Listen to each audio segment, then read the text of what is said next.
वंदे मातरम। स्वागत है आप सभी का। आज हम सीखने वाले हैं समरूपता। क्या होती है समरूपता? समरूपता और सर्वांग समता में क्या अंतर है, दोनों को कैसे अच्छे से समझ सकते हैं, साथ ही समरूपता के लिए कौन कौन से प्रतिबंध आवश्यक है, इन सब बातों को हम सीखने वाले हैं आज के वीडियो में। तो अंत तक जरूर देखिएगा, क्योंकि अंत तक देखने पर ही आपका कंसेप्ट क्लियर हो पाएगा। तो चलिए शुरू करते हैं और देखते हैं कि समरूपता क्या होती है। आप यहां 3 वर्ग देख रहे हैं। इन तीनों वर्गों को ढंग से देखिए।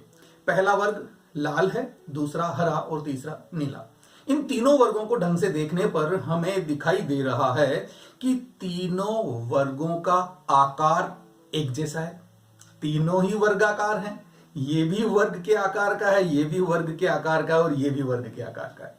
जब तीनों ही वर्गाकार हैं तो क्लियर हुआ, तीनों का आकार एक ही है। दूसरी बात, इन तीनों के आकार समान होने के साथ साथ एक चीज और है। क्या है? कि इन तीनों की भुजाओं की माप भी समान है। बिल्कुल दिख रहा है आपको, तीनों की भुजाएं समान माप की हैं।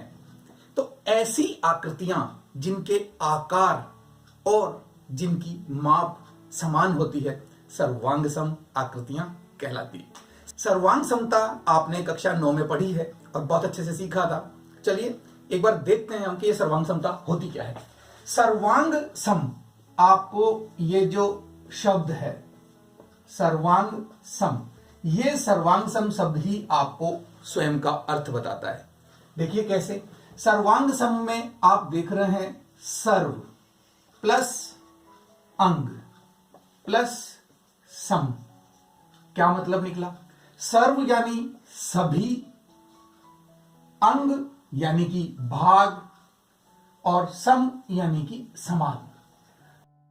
यदि किन्हीं आकृतियों में सभी भाग समान हो, सभी अंग समान हो, तो वो आकृतियां सर्वांग सम कहलाती है। देखिए तीनों वर्गों को, तीनों वर्गों के आकार समान हैं, तीनों वर्गों की भुजाएं समान है, तीनों वर्गों के कोण समान है। इस प्रकार से हम देख रहे हैं ना, कोण हो, भुजा हो, शीर्ष, दोनों तीनों में ही 4-4 है, यानी सभी अंग समान है। और सभी अंग समान है तो ऐसी आकृतियों को हम कहेंगे सर्वांग सम आकृतियां। अगर मूल रूप से हम ये देखें तो सर्वांग सम आकृतियों में 2 विशेषताएं आपको नजर आएंगी। और वो 2 विशेषताएं क्या होती है कि इन आकृतियों का आकार समान होता है, साथ में माप भी समान होती है। तो ऐसी आकृतियां जिनका आकार और माप समान होता है सर्वांग सम आकृतियां कहलाती है। चलिए इनको छोड़िए और अब आप आइए इन 3 आकृतियों पर। दिख रही है तीनों आकृतियां, इनका आकार क्या है? तीनों ही आकृतियां वृत्ताकार है। तीनों में वृत्त है, तीनों का आकार समान है क्योंकि तीनों ही वृत्ताकार है। साथ में आप देख रहे हैं कि तीनों की माप भी समान है, यानी कि इन तीनों ही वृत्तों की त्रिज्याएं समान है। तभी तो बिल्कुल एक समान आकृतियां हैं, क्योंकि इन तीनों ही वृत्तों का आकार समान है और इनकी माप समान है। इसलिए ये तीनों वृत्त भी सर्वांग सम हैं। क्लियर है? चलिए ये 3 आकृतियां और ले लीजिए। दिख रहा है आपको? कौन सी आकृति है ये? त्रिभुज। Very good. तीनों ही त्रिभुज हैं और इन तीनों त्रिभुजों में एक विशेषता आपको और नजर आ रही होगी। क्या? त्रिभुजों की भुजाएं समान है। अगर हम एक त्रिभुज की बात करें तो उस त्रिभुज की तीनों भुजाएं समान है। ऐसा त्रिभुज जिसकी तीनों भुजाएं समान होती है, ऐसा त्रिभुज जिसकी तीनों भुजाएं समान होती है समबाहु त्रिभुज कहलाता है। जानते हैं ना आप अच्छे से? बिल्कुल। तो ये जो त्रिभुज आप देख रहे हैं तीनों के तीनों समबाहु त्रिभुज हैं। तीनों समबाहु त्रिभुजों में हम ये देख रहे हैं कि तीनों का आकार समान है। क्यों? क्योंकि तीनों ही समबाहु त्रिभुज है। दूसरी बात, इन समबाहु त्रिभुजों की भुजाओं की माप समान है या नहीं? दिख रही है आपको? अजी देखने में ही पता लग रहा है कि तीनों त्रिभुजों की भुजाओं की माप भी समान है। तो ये तीनों त्रिभुज भी सर्वांग सम है। चलिए कुछ और आकृतियां लेते हैं। ये देखिए, इन आकृतियों को ढंग से देखने पर हम पाते हैं कि ये सभी आकृतियां वर्ग के आकार की है। मतलब ये हुआ कि इन सभी आकृतियों का आकार समान है। चारों वर्ग हैं इसलिए चारों वर्गाकार आकृतियां हैं, इसलिए चारों वर्गों का आकार समान है। इन चारों आकृतियों का आकार समान है। साथ में हम देख रहे हैं कि पहली, दूसरी और तीसरी इन तीनों आकृतियों की माप समान है? नहीं, इनकी माप समान नहीं है। पहला वर्ग बड़ा है, दूसरा उससे छोटा है, तीसरा उससे छोटा है। मतलब यह हुआ कि इनकी भुजाओं की माप समान नहीं है। लेकिन हम ये देख रहे हैं कि अंतिम जो दो वर्ग हैं उनकी भुजाओं की माप समान है। अब आप समझ रहे होंगे मैं क्या कहना चाहता हूं। आप देख रहे हैं कि अंतिम जो दो वर्ग हैं वो दोनों सर्वांग सम हैं। क्यों? क्योंकि उनके आकार समान होने के साथ साथ उनकी भुजाओं की माप भी समान है। लेकिन अगर मैं पहले तीन वर्गों की बात करूं तो आप क्या कह सकते हैं? तो हम कह सकते हैं कि इनका आकार तो समान है लेकिन माप समान नहीं है। चलिए इस बात को स्पष्ट करें उससे पहले हम वृत्त भी देखते हैं। ये देखिए, इन वृत्तों को देखिए। इन वृत्तों में भी हम वही चीज देख रहे हैं कि पहले तीन वृत्त समान आकार के हैं। आकार तो चारों वृत्तों का समान है, चारों ही आकृतियां वृत्ताकार है, लेकिन पहले तीन वृत्तों की माप समान नहीं है। पहला वृत्त बड़ा है, दूसरा उससे छोटा और तीसरा उससे भी छोटा। तो यानी कि इन तीनों की माप समान नहीं है, तीनों की त्रिज्याएं अलग अलग है। क्योंकि इन तीनों वृत्तों की त्रिज्याएं अलग अलग है इसलिए ये सर्वांग सम नहीं है। और यही बात हमारे वर्ग में लागू होती है। पहले तीन वर्ग समान माप के नहीं थे, आकार समान था, माप समान नहीं था, तो वो भी सर्वांग सम नहीं थे। चलिए लास्ट वाले दो वृत्तों की बात करते हैं। दोनों वृत्त बिल्कुल समान आकार के हैं, आकार समान है, वृत्ताकार है, साथ ही देख रहे हैं कि माप भी समान है। बिल्कुल एक जैसी शेप है ना, दोनों बिल्कुल बराबर आकृतियां हैं, इसलिए ये दोनों सर्वांग सम है। क्यों? क्योंकि आकार भी समान और माप भी समान। तो जिन आकृतियों में आकार और माप समान होता है वो आकृतियां सर्वांग सम आकृतियां होती है। लीजिए त्रिभुज भी ले लेते हैं और इन त्रिभुजों को भी देखिए आप। ये चार त्रिभुज हैं हमारे सामने और चारों त्रिभुजों में हम देख रहे हैं कि पहले तीन त्रिभुज समान माप के नहीं है, आकार तो सभी का समान है। ये चारों समबाहु त्रिभुज हैं और समबाहु त्रिभुजों में हम देख रहे हैं कि पहला सबसे बड़ा है, दूसरा उससे छोटा है, तीसरा उससे छोटा है, लेकिन तीसरा और चौथा बराबर है।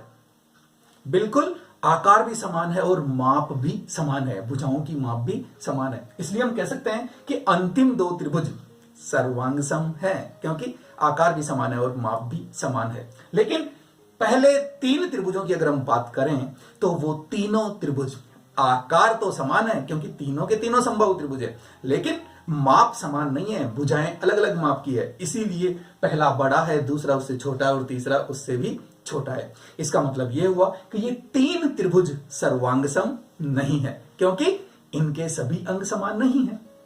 आकार समान है लेकिन भुजाएं समान नहीं है, इसलिए ये तीनों त्रिभुज सर्वांग सम नहीं है। चलिए हम एक साथ लेते हैं इन सभी आकृतियों को। देखिए आप, वर्ग, वृत्त और त्रिभुज, इनमें हम देख रहे हैं कि पहली तीन आकृतियां सर्वांग सम नहीं है। क्यों? क्योंकि इनके आकार तो समान है लेकिन माप समान नहीं है। तो ऐसी आकृतियों को हम कहते हैं समरूप आकृतियां।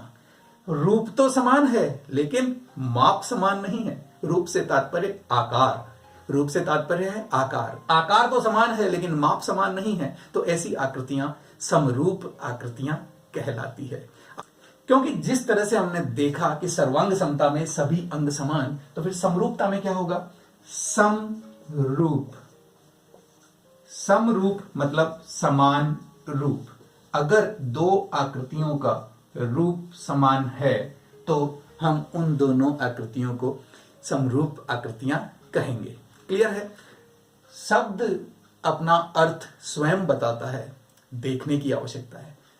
टुकड़े कीजिए और देख लीजिए कि उसका क्या अर्थ निकलता है। तो यहां समरूपता का अर्थ निकलता है ऐसी दो आकृतियां जिनका रूप समान हो। और हमने अभी अभी देखा कि वह आकृतियां जिनके आकार समान हो समरूप आकृतियां कहलाती है, और वह आकृतियां जिनके आकार समान होने के साथ साथ माप भी समान हो सर्वांग सम आकृतियां कहलाती है। तो क्लियर हुआ कि क्या सर्वांग समता है और क्या समरूपता है। इस चीज को हम और क्लियर करेंगे, देखते रहिए। आप कभी फोटो खिंचवाने फोटोग्राफर के पास गए हैं? फोटोग्राफर हमसे पूछता है कि आपको किस साइज में फोटो बनवानी है। वो आपकी फोटो खींचता है और आपसे कहता है पासपोर्ट साइज में फोटो बनवानी है, पोस्ट कार्ड साइज में फोटो बनवानी है, स्टैम्प साइज में फोटो बनवानी है। मतलब आपकी एक तस्वीर खींचेगा और आप चाहें तो उससे पोस्ट कार्ड साइज फोटो बनवा लीजिए, पासपोर्ट साइज फोटो बनवा लीजिए या फिर स्टैम्प साइज फोटो बनवा लीजिए। तीनों फोटोज समरूप होंगी। क्यों? अजी रूप तो आप ही का है ना, आकार समान है, लेकिन आप देख रहे हैं कि तीनों की माप अलग अलग है। इसलिए ये तीनों आकृतियां, post card size, passport size और स्टैम्प साइज, ये तीनों आकृतियां समरूप है लेकिन सर्वांगसम नहीं है। सर्वांगसम इसलिए नहीं है क्योंकि आकार तो समान है लेकिन माप समान नहीं है।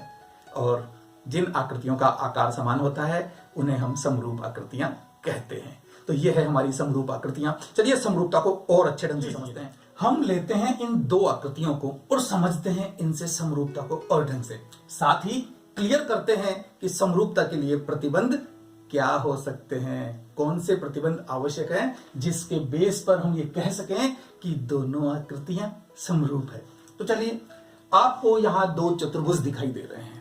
इन दोनों चतुर्भुजों के नाम आप पढ़ पा रहे हैं, ABCD और PQRS। तो हमारे पास दो चतुर्भुज हैं, ABCD और PQRS। इन दोनों चतुर्भुजों को देखते हैं और जानने की कोशिश करते हैं कि ये समरूप है या नहीं है। दिखने में तो हमें लग रहा है कि दोनों का आकार एक जैसा है, इसलिए ये समरूप हो सकते हैं। साथ में ये भी दिख रहा है कि माप अलग अलग है, इसलिए सर्वांगसम तो नहीं है। तो समरूप है या नहीं है, इस बात की जांच करते हैं और देखते हैं कि समरूप होने के लिए कौन सी बात आवश्यक है। चलिए देखते हैं। हम यहां देख रहे हैं कि ABCD में भुजा AB 2 सेंटीमीटर है और यहां भुजा PQ 4 सेंटीमीटर है। इसी प्रकार BC 4 सेंटीमीटर है और QR 8 सेंटीमीटर है। SP 6 सेंटीमीटर है और DA, यहां हम AD भी बोल सकते हैं, 3 सेंटीमीटर है। और SR 9 सेंटीमीटर है और CD या फिर DC 4.5 सेंटीमीटर है। आपको कुछ दिख रहा है? बिल्कुल, मुझे तो दिख रहा है। आप देखिए क्या दिख रहा है हमें। हमें यह दिख रहा है कि ये 2 और ये 4, यानी कि इस 2 से जस्ट 2 गुना है 4, इस 4 से 2 गुना है 8, इस 4.5 से 2 गुना है 9 और इस 3 से 2 गुना है 6। यानी कि इनकी भुजाओं का अनुपात समान है। कैसे? देखिए, क्लियर करते हैं। हम ये देख रहे हैं कि पहले चतुर्भुज ABCD में AB बटा PQ, दूसरे चतुर्भुज की भुजा PQ, इन दोनों की माप कितनी है? AB की माप है 2 सेंटीमीटर और PQ की माप है 4 सेंटीमीटर। और अगर मैं इसे सॉल्व करता हूं, सरल करता हूं, तो 1/2 मिलता है। कैसे मिल रहा है 1/2? 2 एकम 2 और 2 दूनी 4। यानी AB और PQ का अनुपात कितना है? 1/2। क्लियर? अब आप इसी प्रकार से BC और QR का अनुपात भी देखिए। ये लीजिए BC बटा QR। BC की माप कितनी है? 4 सेंटीमीटर और QR की माप कितनी है? 8 सेंटीमीटर। इसे भी अगर मैं सरल करूं तो मुझे क्या मिलने वाला है? 4 एकम 4 और 4 दूनी 8, यानी कि मुझे 1/2 मिलने वाला है। आप क्या देख रहे हैं? AB बटा PQ का मान भी मुझे 1/2 मिला है और BC बटा QR का मान भी मुझे 1/2 मिला है। मतलब ये हुआ कि ये भुजा और ये भुजा, ये भुजा और ये भुजा, इन दोनों का जो अनुपात है, यानी कि ये बटा ये बराबर 1/2 और ये बटा ये भी बराबर 1/2। साथ में अगर मैं इन भुजाओं का अनुपात निकालूं तो देखिए क्या होगा। हम निकालते हैं CD और RS का अनुपात। ये CD और ये RS, तो CD 4.5 सेंटीमीटर और RS 9 सेंटीमीटर। और जब इसे भी मैं सरल करूंगा तो मुझे मिलेगा 1/2। क्लियर है? यहां भी हम देख रहे हैं CD और RS का अनुपात 1/2 है। अब हम एसपी और डीए का अनुपात भी देख लेते हैं। चलिए सबसे पहले हम डीए लेते हैं, डीए बटा एसपी। तो इसका अनुपात कितना मिलेगा? डीए की माप है 3 सेंटीमीटर और एसपी की माप है 6 सेंटीमीटर, और इसको सरल करने पर भी मुझे 1/2 मिल रहा है। 3 एकम 3 और 3 दूनी 6। आप क्या देख रहे हैं कि इनका अनुपात भी समान है। हम ये देख रहे हैं कि चारों ही अनुपात बराबर हैं, चारों ही अनुपात बराबर है। एक चीज हमें और देख लेनी चाहिए कि ये जो भुजाएं हैं इन्हें हम संगत भुजाएं कहेंगे। कैसे? कि AB के संगत भुजा है PQ, तो ये संगत भुजाओं का अनुपात हो गया AB बटा PQ, और BC के संगत भुजा है QR, तो ये BC बटा QR संगत भुजाओं का अनुपात हो गया। इसी प्रकार RS और CD, यानी कि CD और RS भी संगत भुजाएं हैं, एक दूसरे के संगत भुजाएं, इसलिए इनका भी अनुपात 1/2 हो गया। और DA के संगत भुजा हो गई PS, तो DA और SP इन दोनों का अनुपात भी 1/2 हो गया। यानी इन दोनों चतुर्भुजों में सभी संगत भुजाओं का अनुपात समान है। तो हम इसे लिख सकते हैं कैसे? ऐसे। इसको हम इस प्रकार से लिख सकते हैं कि AB बटा PQ, BC बटा QR, CD बटा RS तथा DA बटा SP बराबर है 1/2 के। तात्पर्य यही है कि इस दोनों त्रिभुजों में संगत भुजाओं का अनुपात समान है। संगत भुजाओं के साथ साथ अब आप इनके कोण भी देख लीजिए। दिख रहा है A के संगत कोण है P, और आप क्या देख रहे हैं कि दोनों कोण समान है। ये भी 87 डिग्री है और ये भी 87 डिग्री है, दोनों 87 डिग्री के हैं। इसलिए हम कह सकते हैं कि कोण A बराबर है कोण P के। क्लियर? दूसरी चीज, अब आप इस B के संगत कोण देखिए कौन सा है। हम देख रहे हैं कि B के संगत कोण Q है और इन दोनों की माप भी समान है, तो हम कह सकते हैं कोण B बराबर है कोण Q के। बिल्कुल इसी प्रकार आप C के संगत कोण R को देखिए, इन दोनों की माप भी बिल्कुल समान है। ये लीजिए, कोण C बराबर है कोण R के, तो C के संगत कोण R भी बिल्कुल बराबर है क्योंकि दोनों की माप 73 डिग्री है। अब बचा D, तो D के संगत कोण है S, और हम क्या देख रहे हैं कि इन दोनों की माप भी बराबर है। लिख दीजिए कोण D बराबर है कोण S के। यहां हम ये देख रहे हैं कि दोनों चतुर्भुजों के चारों संगत कोण आपस में समान हैं। बिल्कुल इसके और इसके दोनों आकृतियों के सभी संगत कोण बराबर हैं। A 87 डिग्री है, P 87 डिग्री है, B 105 डिग्री है तो Q भी 105 डिग्री है, C 73 डिग्री है तो R भी 73 डिग्री है, और D 95 डिग्री है तो S भी 95 डिग्री है, और यही हमने यहां लिख दिया है। तो हम यहां दो चीजें देख पा रहे हैं कि इन दोनों चतुर्भुजों की संगत भुजाएं बराबर अनुपात में है, समान अनुपात में है। सभी संगत भुजाओं का अनुपात समान है, साथ ही सभी संगत कोण भी समान हैं। तो इस तरह से अगर दो आकृतियां समरूप होती हैं तो उनकी संगत भुजाओं का अनुपात समान होता है और उनके सभी संगत कोण भी समान होते हैं। तो ऐसी दो आकृतियों को हम समरूप आकृतियां कहते हैं। तो ये हमारे हो गए समरूप आकृतियों के लिए दो प्रतिबंध। क्या? कि सभी संगत भुजाओं का अनुपात अगर समान होता है, साथ ही सभी संगत कोण अगर समान होते हैं, तो दोनों आकृतियां समरूप आकृतियां कहलाती है। चलिए लेते हैं इन आकृतियों को एक बार फिर से और समझते हैं ढंग से समरूपता और सर्वांग समता में अंतर। चलिए सबसे पहले बात करते हैं हम वर्ग की। आप देख रहे हैं कि ऊपर वाले तीनों वर्ग बिल्कुल समान आकार के हैं और समान माप के हैं, इसलिए वो सर्वांग सम हैं। इसका मतलब यह हुआ कि हम ये कह सकते हैं कि ये तीनों वर्ग सर्वांग सम हैं। तो क्या ये समरूप हैं? प्रश्न अच्छा है ना। क्या ये समरूप भी हैं? हां, ये समरूप भी हैं। क्यों? क्योंकि समरूप आकृतियां हमने देखा वो हैं जिनके आकार समान हो। तो इनका आकार समान है ना। अगर आकार समान है तो ये समरूप है। आकार समान होने के साथ अगर इनकी माप भी समान है तो ये सर्वांग सम भी है। मतलब ये तीनों वर्ग समरूप भी हैं और सर्वांग सम भी हैं। चलिए अब हम इन चार वर्गों की बात करते हैं और इन चार वर्गों से समझते हैं समरूपता और सर्वांग समता को। देखिए पहले मैं बात करता हूं अंतिम दो वर्गों की। अंतिम दो वर्गों की बात करते हैं। देखिए आप इन्हें ढंग से, दोनों छोटे वर्गों की बात कर रहा हूं, बिल्कुल समान दिख रहे हैं। आकार भी दोनों का समान है और माप भी दोनों की समान है। तो दोनों सर्वांग सम है कि नहीं है? जी हाँ, दोनों सर्वांग सम है, क्योंकि आकार भी समान है और माप भी समान है। सर्वांग सम होने के साथ साथ क्या वो समरूप है? जी हाँ, वो समरूप भी है, क्योंकि उनका आकार समान है। क्लियर? वो समरूप है क्योंकि उनका आकार समान है। अब मैं बात करता हूं तीन वर्गों की, जो शुरू वाले तीन वर्ग है इनकी। इन तीनों वर्गों को अगर हम देखें तो इनके आकार तो समान है, लेकिन माप समान नहीं है। मतलब ये हुआ कि ये समरूप तो है लेकिन सर्वांग सम नहीं है, जबकि अंतिम दो वर्ग सर्वांग सम भी हैं और समरूप भी हैं। आपको ये बात अच्छे से समझ में आ गई होगी कि हर सर्वांग सम आकृति समरूप भी होगी। चलिए लेते हैं इन तीन वृत्तों को। देखिए, जो तीन वृत्त हमने सबसे पहले लिए थे, हम उन्हीं वृत्तों को वापस लेते हैं और देख रहे हैं कि तीनों बिल्कुल एक जैसे हैं, आकार भी समान है और माप भी समान है। तो आकार और माप दोनों समान है, इसलिए ये सर्वांग सम है।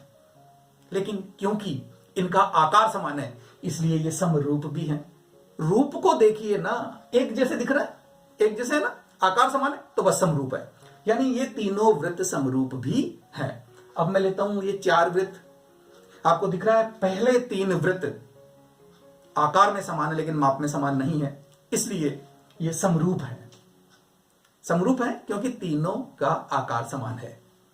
अगर माप समान होती तो सर्वांग सम भी हो जाते, लेकिन माप समान नहीं है इसलिए सर्वांग सम नहीं है, केवल समरूप है। लेकिन अंतिम दो वृत्त देखिए, आकार भी समान है और माप भी समान है, इसलिए ये अंतिम दोनों समरूप भी हैं और सर्वांग सम भी हैं। इसी प्रकार से आप इनको इन त्रिभुजों में देख सकते हैं। ऊपर वाले तीनों त्रिभुज सर्वांग सम भी हैं और समरूप भी हैं, क्योंकि आकार भी समान है और माप भी समान है।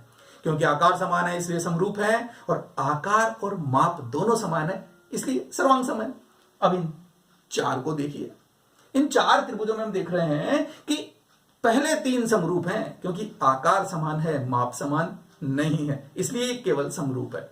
लेकिन अंतिम दो त्रिभुज देख रहे हैं आप, आकार भी समान है और माप भी समान है, इसलिए वो समरूप भी है क्योंकि आकार समान है और माप समान है, इसलिए वो सर्वांग सम भी हैं। तो इससे क्या निष्कर्ष निकलता है? इससे निष्कर्ष ये निकलता है कि हर सर्वांग सम आकृति समरूप भी होती है।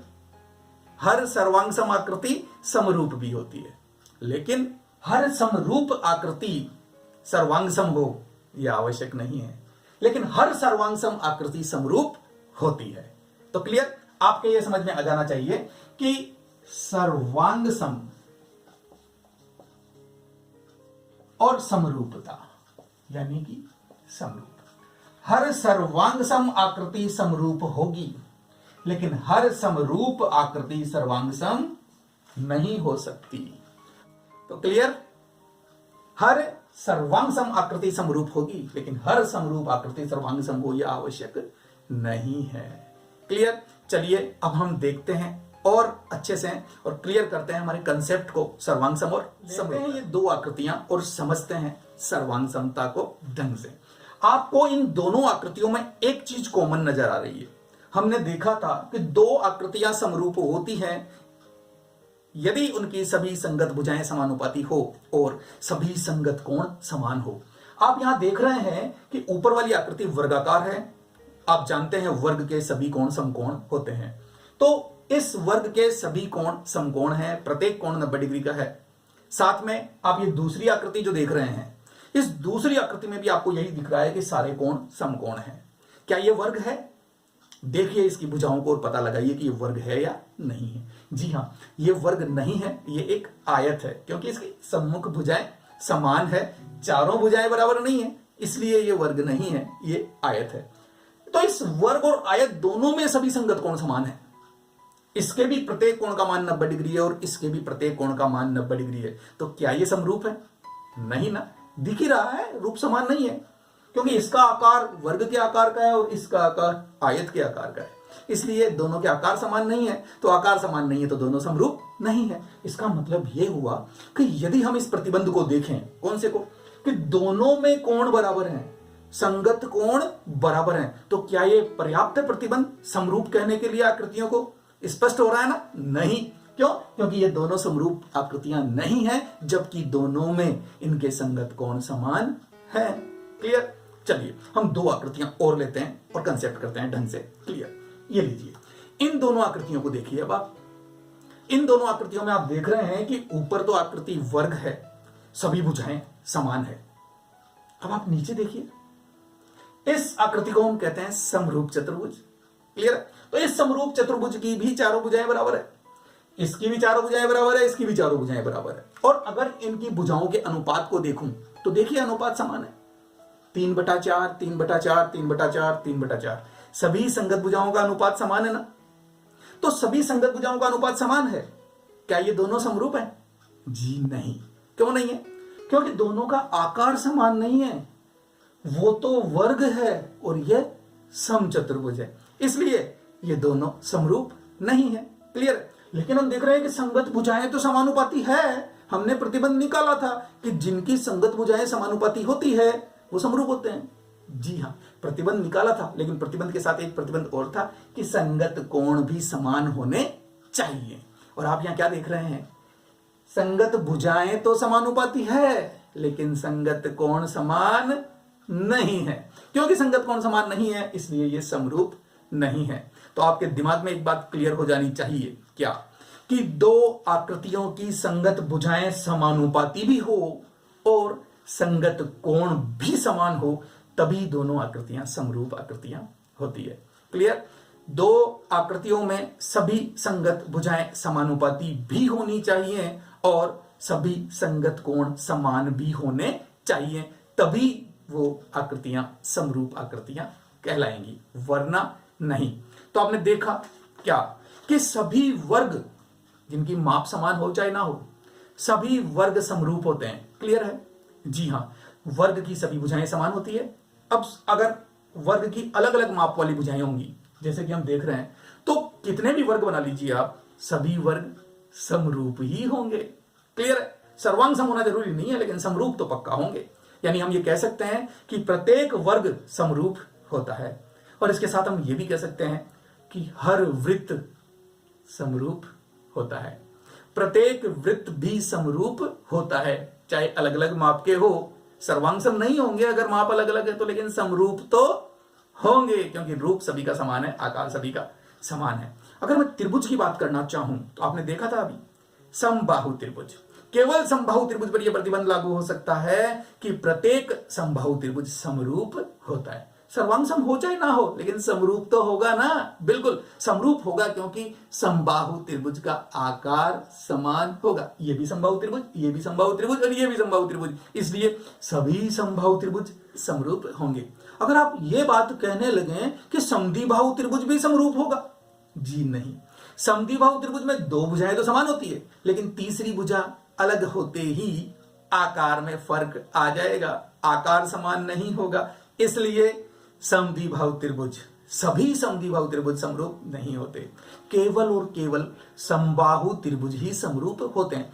प्रत्येक समबाहु त्रिभुज समरूप होगा, प्रत्येक वृत्त समरूप होगा, प्रत्येक वर्ग समरूप होगा। क्लियर है?